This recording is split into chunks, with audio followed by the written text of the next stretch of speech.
प्रभु कहते हैं कि तू सोने से पहले सबको माफ कर दे, मैं उठने से पहले तुझे माफ कर दूंगा। दुनिया से बात करने के लिए फोन की जरूरत होती है और प्रभु से बात करने के लिए मौन की जरूरत होती है। फोन पर बात करने पर बिल देना पड़ता है और प्रभु से बात करने पर दिल देना पड़ता है।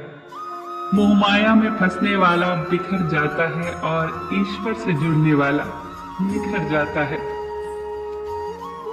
भगवान के पास दो शक्तियां हैं, एक है माया और दूसरी है भक्ति। जब कोई भगवान के समक्ष जाता है और भगवान को प्रणाम करता है तो वो पूछते हैं, बोलो क्या चाहिए, माया चाहिए या भक्ति चाहिए?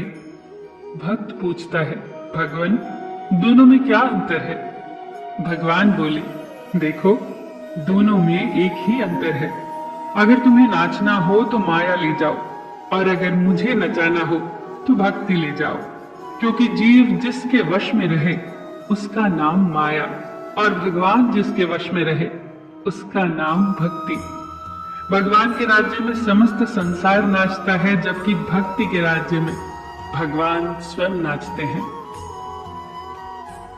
इतनी ऊंचाई न देना प्रभु कि धरती पराई लगने लगे, इतनी खुशियां न देना प्रभु कि किसी के दुखों पर हंसी आने लगे। नहीं चाहिए ऐसी शक्ति जिसका निर्बल पर प्रयोग करूं, नहीं चाहिए ऐसे भाव कि किसी को देख देख जल मरूं। ऐसा ज्ञान मुझे मत देना अभिमान जिसका होने लगे, ऐसी चतुराई भी न देना कि लोगों को छलने लगूं। किसी ने पूछा भक्ति क्या है? बहुत ही प्यारा जवाब, भक्ति हाथों पैरों से नहीं होती, वरना विकलांग कभी न कर पाते। भक्ति न ही आंखों से होती है, वरना सूरदास जी कभी न कर पाते। न ही भक्ति बोलने और सुनने से होती है, वरना गूंगे बहरे कभी न कर पाते। न ही भक्ति धन और ताकत से होती है, वरना गरीब और कमजोर कभी न कर पाते। भक्ति केवल भाव से होती है, एक एहसास है भक्ति जो हृदय से होकर विचारों में आती है और हमारा प्रेम परमात्मा से जुड़कर रिश्ते में बदल जाता है। भक्ति भाव का सच्चा सागर है। भगवान ने इंसान को जब बनाया था तो उसे सब चीजें दी, पर एक चीज इंसान के हाथों से नीचे गिर गई, जिसे भगवान ने अपने पैरों के नीचे दबा दिया। इंसान के चले जाने के बाद भगवान से किसी ने पूछा, आपने अपने चरणों के नीचे क्या छिपाया है जो इंसान को वापस नहीं दिया?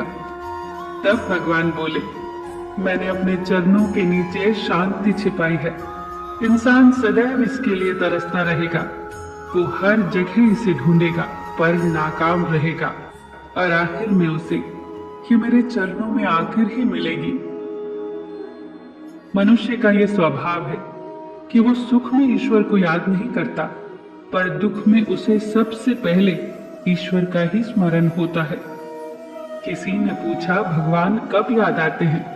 उत्तर मिला, धर्मात्मा को हर समय, पापी को मृत्यु के समय, चोर को पकड़े जाने पर, गरीब को भूख लगने पर, धनी व्यक्ति को बीमार हो जाने पर, कंजूस को पैसा खो जाने पर, किसान को वर्षा न होने पर और मुसाफिर को ट्रेन छूट जाने पर, व्यापारी को नुकसान हो जाने पर, विद्यार्थी को परीक्षा में असफल हो जाने पर।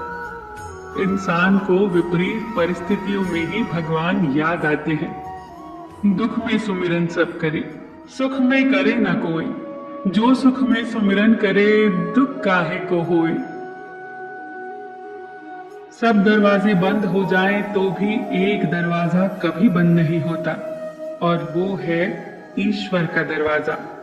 उम्मीद ईश्वर से रखो, दुनिया से नहीं। मैंने कहा अपराधी हूं मैं, ईश्वर ने कहा क्षमा कर दूंगा। मैंने कहा परेशान हूं मैं, ईश्वर ने कहा संभाल लूंगा। मैंने कहा अकेला हूं मैं, ईश्वर ने कहा हमेशा साथ हूं मैं। मैंने कहा उदास हूं मैं, ईश्वर ने कहा नजर उठा के देख, हर वक्त तेरे आस पास हूं मैं। जब आप भगवान का ध्यान करें तो हमेशा यही प्रार्थना करें कि हे प्रभु, अगर किसी समय में आपकी उंगली पकड़ना भूल जाऊं तो आप मेरी बाह पकड़ना कभी मत भूलना। अगर मैं आपको कहीं साथ चलने के लिए बोलना भूल जाऊं तो भी आप स्वयं मेरे साथ चलना कभी मत भूलना। फिर मिलेंगे दोस्तों अगली वीडियो के साथ। तब तक के लिए अपना ख्याल रखना और हमेशा मुस्कुराते रहना।